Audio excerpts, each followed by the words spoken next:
Good morning बच्चों।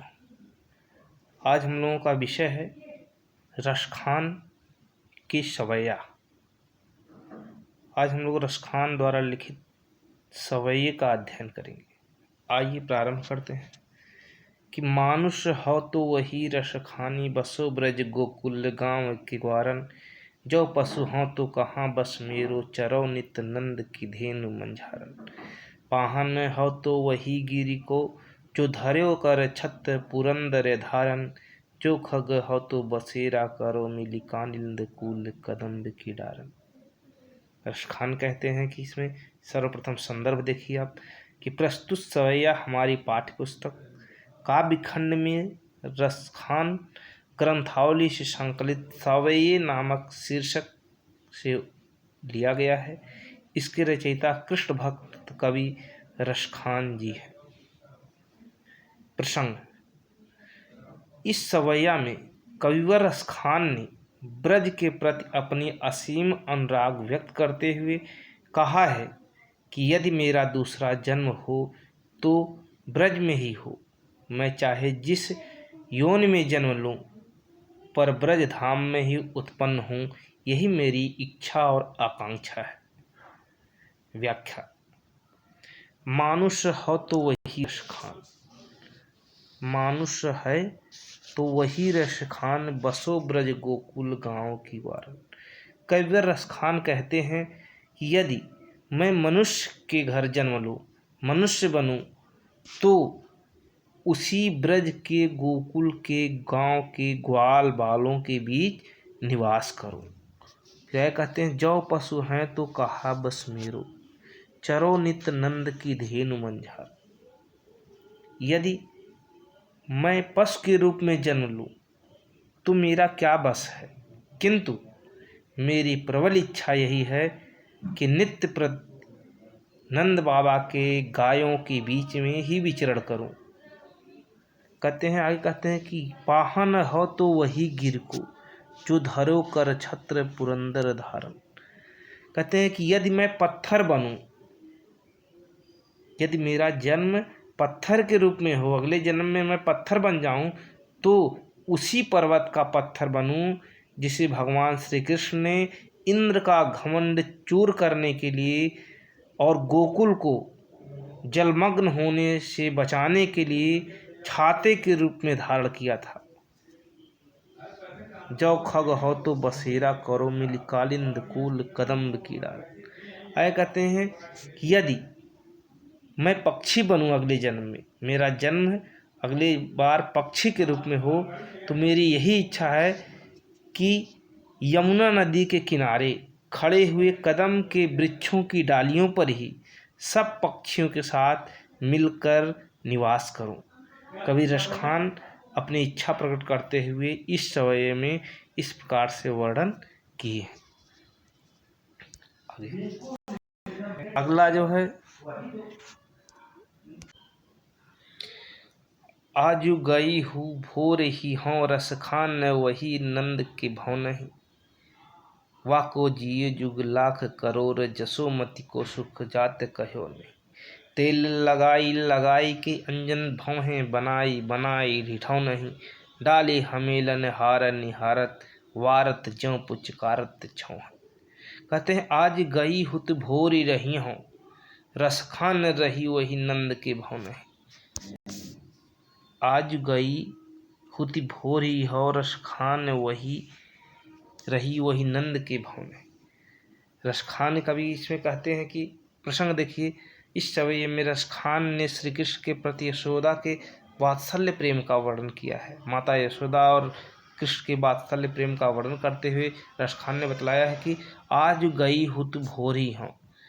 रसखान कहते हैं कि एक गोपी अपनी सखी से कह रही है कि हे सखी, मैं श्री कृष्ण के प्रेम में डूबी हुई आज प्रातःकाल नंद बाबा के घर गई थी। वाको जियो जुग लाख करोड़, जसोमति को सुख जात कहो नहीं। वे कहती हैं कि माता जसोदा का लाल श्री कृष्ण लाखों करोड़ों वर्ष तक जीवित रहे, क्योंकि यशोदा के सुख के बारे में कुछ कहते नहीं बनता। अर्थात उन्हें श्री कृष्ण के सानिध्य में अवर्णनीय सुख प्राप्त होता है। ऐ कहते हैं कि तेल लगाई लगाई के अंजन, भवें बनाए बनाए ढिठों। पहले वे अपने बालक श्री कृष्ण को तेल मलती हैं, उसके बाद आँखों में काजल लगाती हैं, उनकी भौहें संभालती हैं और फिर नज़र से बचने के लिए माथे पर काजल का टीका लगाती हैं। डारी हमेलन हार निहारत, वारत ज्यों पुचकारत छौन है। उसके बाद कहते हैं कि वे भगवान श्री कृष्ण के गले में स्वर्ण आभूषण का हमेल और हार डालकर उनके सौंदर्य को देखती हैं और उन पर न्यौछावर से हो जाती हैं। फिर अपने बालक श्री कृष्ण को प्यार से पुचकारने लगती हैं। आगे कहते हैं कभी कि धूरी भरे अति शोभित श्याम जू, तैसी बनी सुर सुंदर चोटी, खेलत खात फिरे अंगना पग, पैजन बाजत पीरी कछोटी। वा छवि को रस खान बिलोकत, वारत काम कला निज कोटि, काग के भाग बड़े सजनी, हरि हाथ सौले गयो माखन रोटी।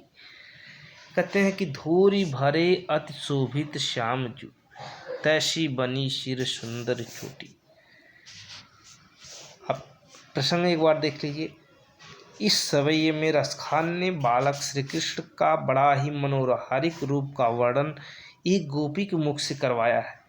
आइए प्रारंभ करते हैं कि धूरी भरे अति शोभित श्याम जू, तैसी बनी सुर सुंदर चोटी।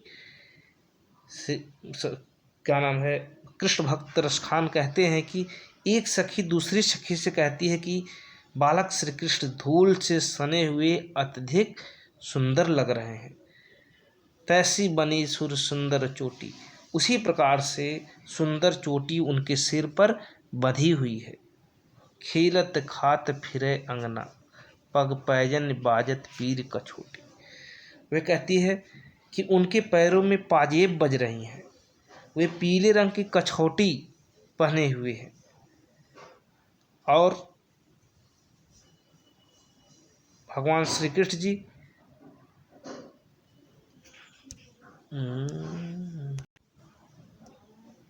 इस प्रकार से पैरों में पायल बंधे हुए वह खेलते हुए खाते हुए इधर उधर पीले रंग की कछोटी मतलब कच्छी पहनकर इधर उधर घूम रहे हैं, खेल रहे हैं। वह छवि को रसखान बिलोकत, वारत काम कला निज कोटि। रसखान कवि कहते हैं कि एक सखी दूसरी सखी से कह रही है, श्री कृष्ण की उस सुंदरता को देखकर कामदेव भी अपनी करोड़ों कलाओं को निछावर कर रहा है। काग के भाग बड़े सजनी, हरि हाथ सुलै गो माखन रोटी।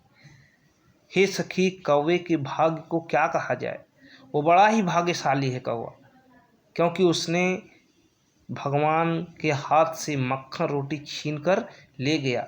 उसे ऐसा अवसर प्राप्त हुआ कि भगवान का जूठा माखन रोटी खाने को उसके भाग्य में था। इसलिए वह कौवा बड़ा ही भाग्यशाली था जो भगवान श्री कृष्ण के हाथों से मक्खन रोटी छीन कर ले गया।